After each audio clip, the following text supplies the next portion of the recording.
All right, let's go out to Kaylin in Columbus, Ohio. What's up, Kaylin? Hi. How we doing? I'm all right. How are you? Good. Okay, so to give some context here, you called in on another show I was on the Ramsey show. You called in and you were talking about boundaries with your mom. Is that right?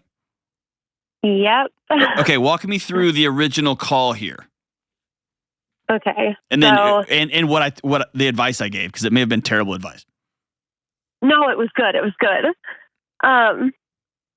So I called essentially since I graduated high school, my mom has been asking me for money. And I'm just feeling kind of over it. And but my mom doesn't have a very good income. She has a very low income. So I can't just not give her anything. So your advice was to pay a bill directly to the company and tell her, like, I'm taking this over, but I'm not giving you any more money. I'm not giving any money directly to her. Okay, and I don't know if we talked about this, but why does she choose to make an income that she can't live on? So I forgot to recap that part. She's on disability. So Okay. She has a seizure disorder and her knees are horrible because my brother beat her. That's right. So there's some family violence in there. And then, so she's on a fixed income, but if I remember correctly, does she spend a lot? She doesn't even have that much money, but she spends all of the money she doesn't have. Like, I'll give you an example here in a minute when I tell you my new problem. Okay. So basically, I told you, hey, if it was my mom, I'd continue to help her out. But clearly, just handing her cash is not helping the problem. So instead of handing somebody cash, I will take care of one bill or two bills or whatever. But I'm gonna pay directly to the company. I'm gonna take this burden off of you. Yeah. Okay. And so bring me. Now we're up to speed. So what's happened since then? Okay, so a few days after that, I don't live in the same city as my mom, so I drove down and sat her down and we went through her expenses, we went through her income, I downloaded every dollar, we talked about Mom, you have to budget, look, you just don't have enough money right now because you're spending here and here and here. And I told her I would take over some of the bills, and I think the phrase that I used was, I'm paying this, but that is it. I cannot be your emergency fund anymore. Can I just stop real quick? Good for you. That was a hard conversation, wasn't it? Yeah, I was so stressed about it. I think I listened to our call on the Ramsey show 5 times right before to just get all pumped up, reassure myself. Yeah. You were like Dwight in the Camaro listening to Motley Crue, just getting ready. Good job. Yes. All right. Good job. Okay, so you had this conversation. How did she take it in person initially? It seemed to go well. I mean, she was upset and embarrassed. But she seemed receptive.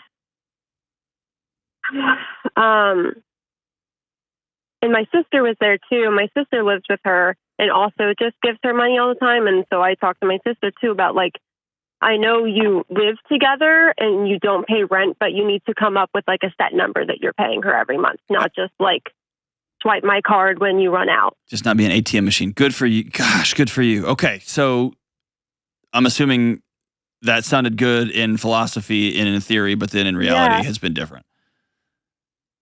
Yeah. So we had that conversation. Seemed to be good. I set up to pay a couple of her bills. And then literally the next week, she was calling me, hey, do you want to go to a concert together? I just bought tickets. Oh. So that was very frustrating. Yes, so frustrating. So now she's got a little bit of room to breathe, and she chose to buy concert tickets, right? Yeah, and I don't think they were insanely expensive, but I know they were more than the amount that we budgeted for stuff. Yeah. And then last week, so before I emailed you guys, she called me crying on Thursday. and said, like, I'm so sorry to ask you this. I know you said you can't give me any more money, but the property taxes are due and I am a failure and I didn't budget for them. I need $1,000. Whoa. And I like kind of sat in silence for a little bit, and she said, or, I mean, if you could at least do 500, that would help. Wow. Yeah. So you asking me what you should do now? Well, I told her no. Okay. So there's another layer to this that we didn't get into on the Ramsey on the other show. Okay. Yeah. So part of the reason that I'm like kind of done with giving her all of this money is because my spouse and I are like aggressively saving to cash flow fertility stuff. Okay. Because we want to be parents. And my mom knows that. We've had this conversation that we're trying to save up this money so that we can have a baby, because it like won't work for us naturally. And it feels like when she asked me, oh gosh, I'm going to cry. It feels like when she keeps asking me for money, knowing what we're trying to do with our money, it feels like she's saying, my desire to not budget is more important than you guys being parents. Yeah. And that's making me feel really resentful. Yeah. And like, I know you always say choose guilt over resentment, but I'm feeling both. Yeah. Well, and let me reframe that a little bit, okay? Do you have kids yet? No. Okay. Yeah, that's what y'all working on. Okay. So I've got two little ones. I got a 13-year-old and a 7-year-old, okay? I'm trying to imagine what would happen if on the way home today, I got in a car wreck and I hit my head just enough that I couldn't talk as quickly as I can on this show. And ultimately, me and my boss, me and Dave had to sit down and say, hey,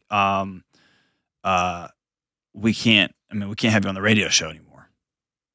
And I had to go on disability. And then when I was on disability, my 13-year-old, which is just, this is funny because he's the kindest guy in the world, but he got mad at me with a baseball bat and broke both of my knees. And I went through rehab again and had to get on government assistance, and I was on disability, and I'm never going to be what I was. And I'm pretty active. I'm out all the time. Mm-hmm. And so I do get the feelings that you have, and your feelings are very, very real. But just for context, I'm going to imagine your mom as somebody who's gone through severe trauma. And her life, as she had mapped it out, is nowhere close to what she thought it was going to look like. And her body has, over time, focused everything on her own belly button. Right? And so I don't think she, and this may even hurt worse, I don't think she even thinks of you guys. I don't think it even enters her mind. Because everything is about the next second in her life. And because she has lost the inability over time to look up and see out ahead of her and see other people and experience other people's lives, she's just staring at her belly button, belly button, belly button. It's all about right now. I want to buy these tickets right now. I need $1,000 right now. And I just expect the world to give it to me. Because, and in many ways, she's given up on herself. And I'm going to even say, for some of that, fair enough. But eventually, people who give up on themselves do one of two things. Either they run out of options and they decide today's the day, like sick and tired of being sick and tired, right? You've heard that? And I'm going to figure this out. Or they spiral out. And so my guess is for the first time, you're putting up some pretty significant boundaries and you're choosing your family, your husband and the family that will be to come over just being an endless ATM machine. And the way you've done it, which is not just cutting her off and not just saying, forget you. No, we're still going to honor you. I'm still going to honor my mother and father. Honoring doesn't mean I have to do whatever you say whenever you ask. That means I'm going to love you the best we can right now. And so I'm going to pick up one or two bills. I think that's pretty noble. But I would get, I would tell you, I would get out of her head as to why she's calling, what she's not thinking about, what she's trying to do to you and your husband. I would get out of her head because all that does is weigh you down. Yeah. It's an exhausting thing to try to figure out what your mom is thinking, right? Yeah. And so I would just quit trying to figure that out, and I would stick by our boundaries.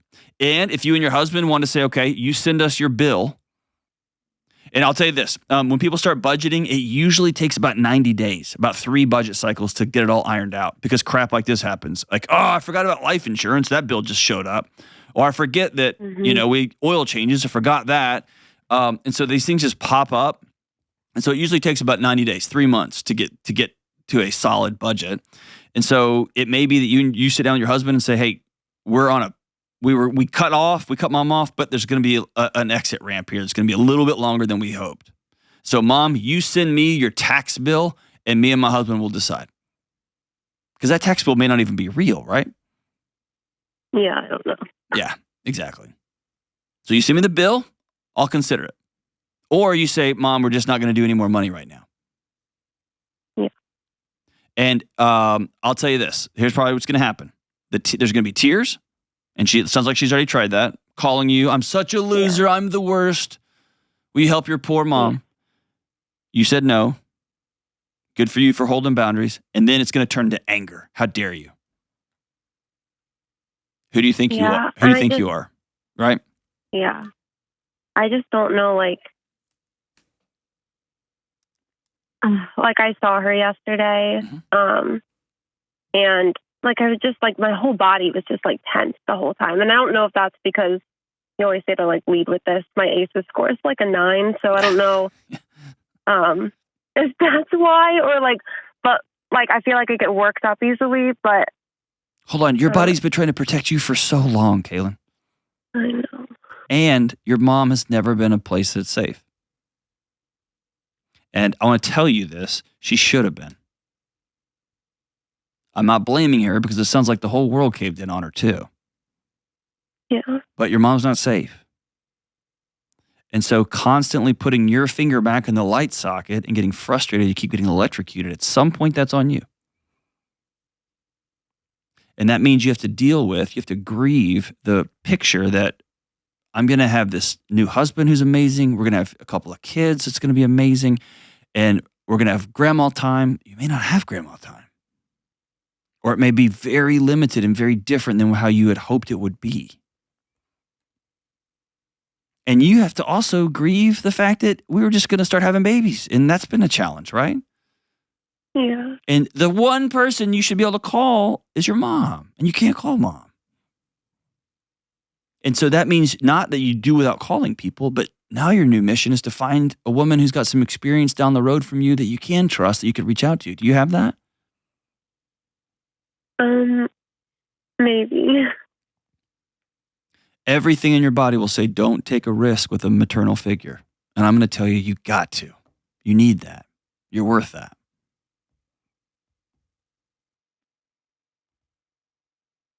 You see how much bigger this picture gets for you? Yeah. Have you been to counseling yet? Yeah. I've been in and out of counseling for a long time, but I started going again a couple months ago. How's that working?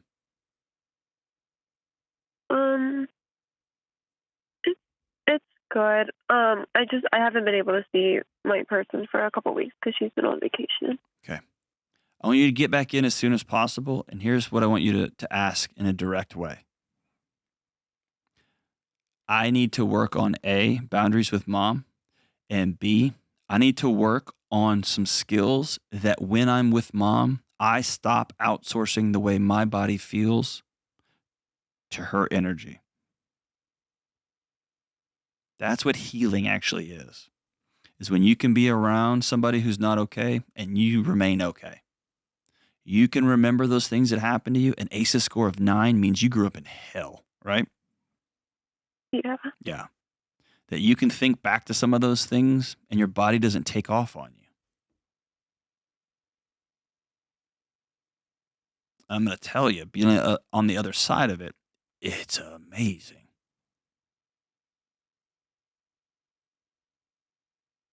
Do you trust me that healing is real? Yeah. I promise. I promise. What you've done with the skill set you've got is nothing short of staggering. It's amazing. And you don't see it because you're in the middle of it and you just feel ugh, every time mom calls or every time she's around, your heart starts beating really fast. Remember this line.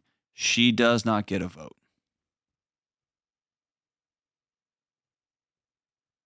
Do you have any close friends besides your husband? I have a couple. Okay. I want you to call them, and I want you to, if you can invite them out for coffee, great. If not, cool. Talk to them on the phone and just say, I'm going through a new season of healing, especially as I enter into IVF and all that stuff, which is just an up and down roller coaster. It's brutal. And I'm going to need somebody to reach out to just to say I'm not okay today. And I'm choosing you. And I'll hope that you'll accept that role. Like 007. I hope you'll accept the mission. And I might text you at midnight. I might text you at 10 a.m. And here's our secret code if I need you to call me right away. But can I count on you in that way? And they may say no. They may say no. But I bet they won't. I bet they'll say absolutely. Because you're doing the right things, the hard right things. I'm proud of you. But now we're going to move into step 2, which is, okay, we're putting up boundaries, which are great. Now that we got these boundaries up, we got to take care of the heartbeat inside these walls, inside these boundaries. And that's you.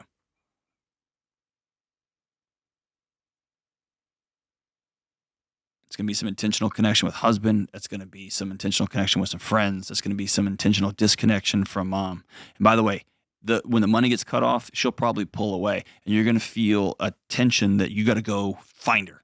You don't. Not in this season. Not while you're getting well. Because mom's still not safe.